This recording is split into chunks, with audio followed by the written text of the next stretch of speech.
Stanemo pravo u neutralni položaj kičme i istovremeno širimo traku, odnosno podižemo ruke, širimo traku i noga klizi po podu. Ukoliko vam je naporno da radite sa trakom, ostavite po strani dok ne napredujete.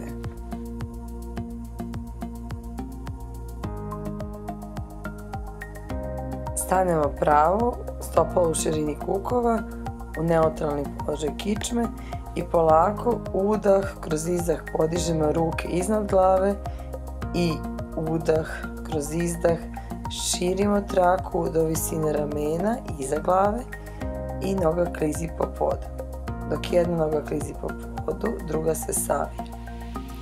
Ukoliko vam je puno za koordinaciju, možete raditi bez savijanja noge.